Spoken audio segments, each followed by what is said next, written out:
जय श्री कृष्णा। राधे राधे भगतजनों, आज हम कार्तिक माह के कृष्ण पक्ष की रमा एकादशी व्रत कथा सुनेंगे और फिर कथा के अंत में एकादशी माता की आरती भी सुनेंगे। आइए कथा सुनते हैं। सब बोलो विष्णु भगवान की जय। ओम नमो भगवते वासुदेवाय। कुंती पुत्र बोले कि हे जनार्दन, अब आप मुझे कार्तिक माह के कृष्ण पक्ष की एकादशी का नाम, उसके गुण और कथा सुनाएं और इस उपवास से प्राप्त होने वाले पुण्य भी बताएं। जनार्दन बोले कि हे कुंती पुत्र, इस कार्तिक माह के कृष्ण पक्ष की एकादशी को रमा एकादशी कहते हैं। यह एकादशी भी समस्त पापों का विनाश करके सुख प्रदान करती है। इसकी कथा इस प्रकार से है, ध्यान पूर्वक होकर सुने। बहुत समय पहले की बात है। एक राजा जिसका नाम मुचुकुंद था, उसका शासन था। तरुण देव, कुबेर देव तथा विभीषण सहित उसके अन्य मित्र भी थे। वह राजा विष्णु भगत और सच बोलने वाला था। उसका राज्य अशांति रहित तथा शत्रु रहित था। उस राजा के यहाँ चंद्रभागा नाम की एक पुत्री का जन्म हुआ।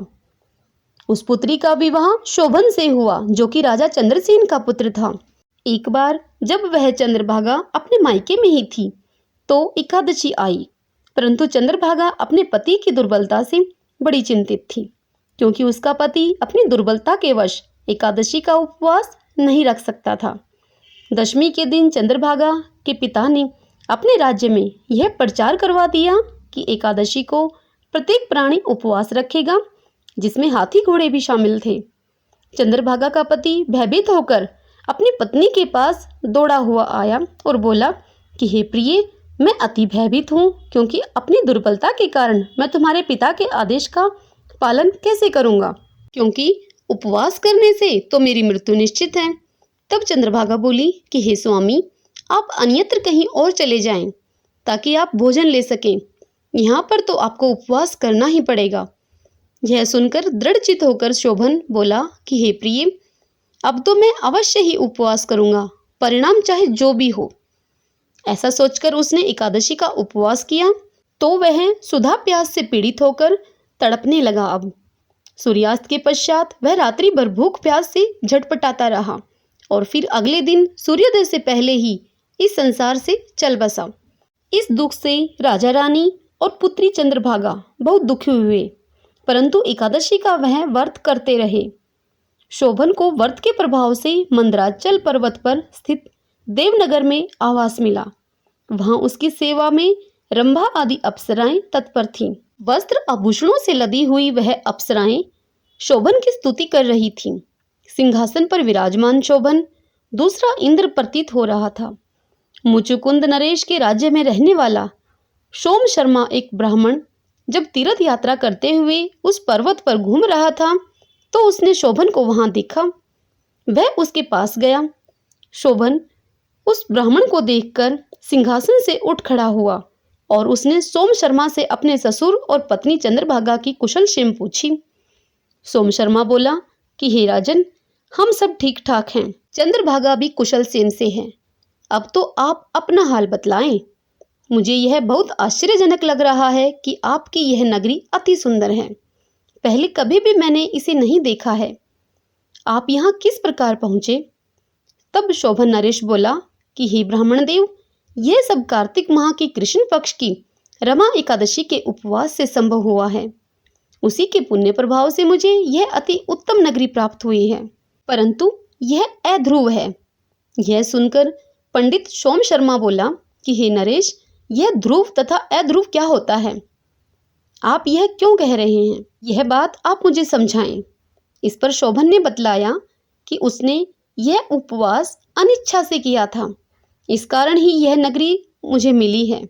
अगर आप यह सब मेरी पत्नी चंद्रभागा से जाकर कहेंगे तो वह इसको अपने पुण्य प्रभाव से ध्रुव बना सकती है। तब ब्राह्मण सोम शर्मा ने अपने नगर में आकर सारा हाल चंद्रभागा को सुना दिया। राजपुत्री चंद्रभागा ने सारा हाल सुनकर कहा कि हे ब्राह्मण पुत्र, आप सब कुछ स्वयं देखकर आए हैं या कोई स्वप्न की बात मुझे बतला रहे हैं?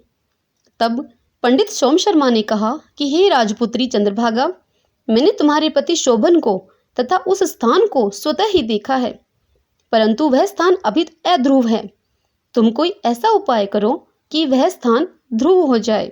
यह सुन राजपुत्री चंद्रभागा बोली कि हे ब्राह्मण देव, तुम मुझे उस स्थान पर ले चलो। मैं अपने पति को देखना चाहती हूँ। मैं अपने पुण्य प्रभाव से उस नगरी को ध्रुव बना दूंगी। चंद्रभागा के ऐसे वचनों को सुनकर पंडित सोम शर्मा उसको मंदराचल पर्वत पर वामदेव के आश्रम में ले गए। वामदेव ने उसकी कहानी सुनकर मंत्रों उच्चार से चंद्रभागा का अभिषेक किया। उन मंत्रों तथा उपवास के प्रभाव से वह दिव्य रूप धारण करके अपने पति के पास पहुंच गई। शोभन अपनी भ्राया को देखकर अति ही हर्षित हुआ तथा उसे सिंहासन पर अपने बाईं ओर बैठने का उसने स्थान दिया। तब चंद्रभागा बोली, हे स्वामी, अब आप मेरे पुण्य को सुनिए।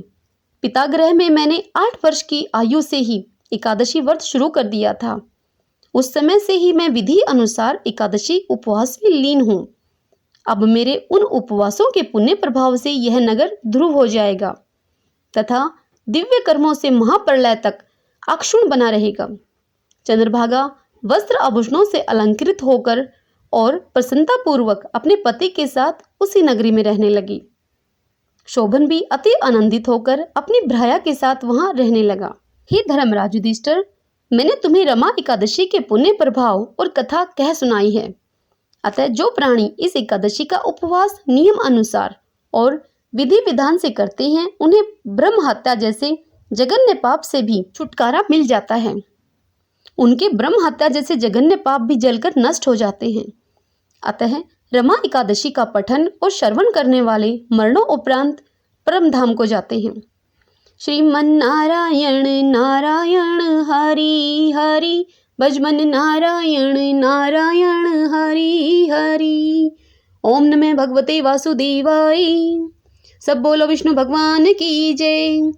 आइए भक्तजनों, अब एकादशी माता की आरती सुनते हैं। ओम जय एकादशी माता, जय एकादशी माता। विष्णु पूजा व्रत को धारण कर, विष्णु पूजा व्रत को धारण कर, शक्ति मुक्ति पाता। ओम जय एकादशी माता, तेरे नाम गिनाऊं देवी, भक्ति प्रदान करनी। ओ मैया भक्ति प्रदान करनी, गण गौरव की देनी माता, गण गौरव की देनी माता, शास्त्रों में वर्णी।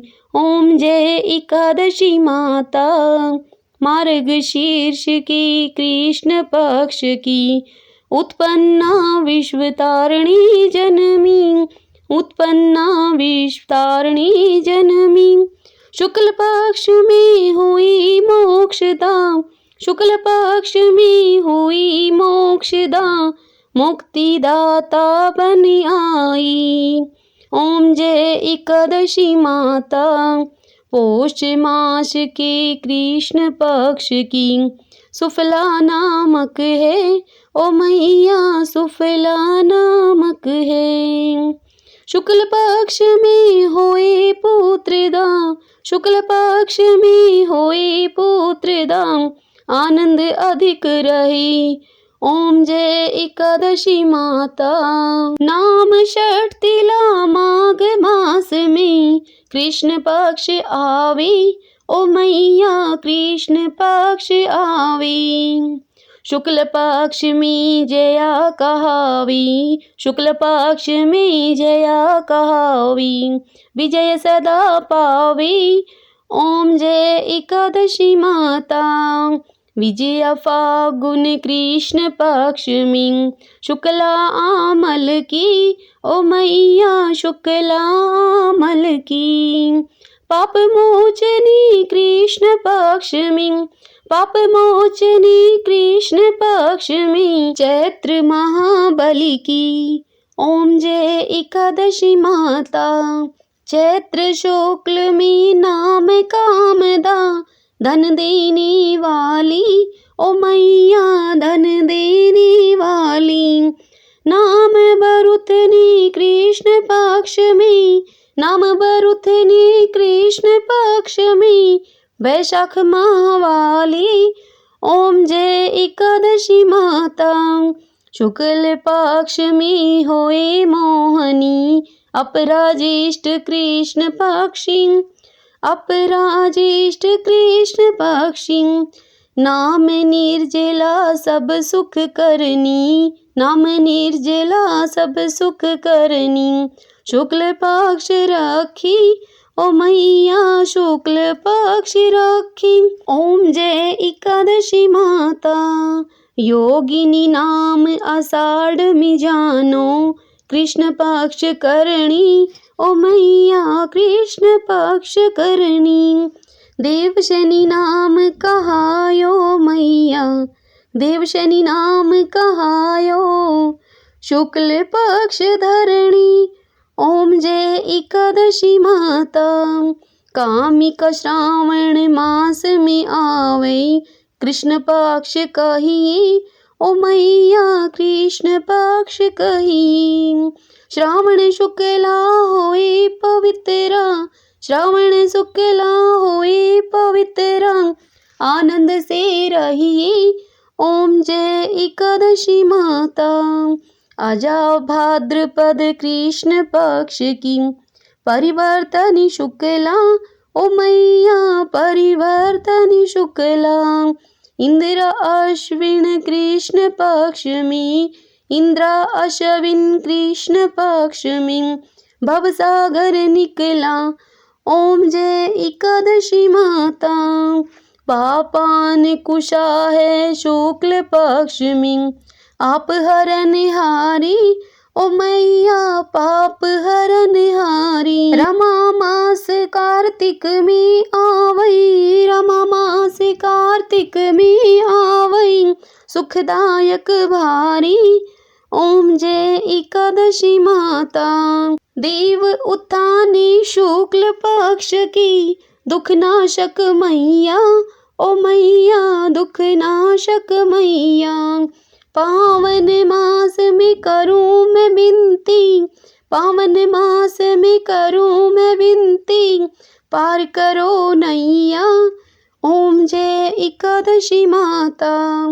परमा कृष्ण पक्ष में होती, जन मंगल करनी ओ मैया, जन मंगल करनी। शुक्ल पक्ष में होई पद्मनी, शुक्ल पक्ष में होई पद्मनी, दुखदारित हरणी। ओम जय एकादशी माता। जो कोई आरती एकादशी की, भक्ति सहित गावे ओ मैया, भक्ति सहित गावे। जन गुरु दीता स्वर्ग का वासा, जन गुरु दीता स्वर्ग का वासा, निश्चय वह पावे। ओम जय एकादशी माता। ओम जय एकादशी माता, मैया जय एकादशी माता। विष्णु पूजा व्रत को धारण कर, विष्णु पूजा व्रत को धारण कर, शक्ति मुक्ति पाता। ओम जय एकादशी माता, ओम जय एकादशी माता। सब बोलो विष्णु भगवान की जय, एकादशी मात की जय। जय श्री कृष्णा, राधे राधे। अगर आपको ये वीडियो अच्छी लगे तो इसे लाइक करें और शेयर करें। हरे कृष्णा।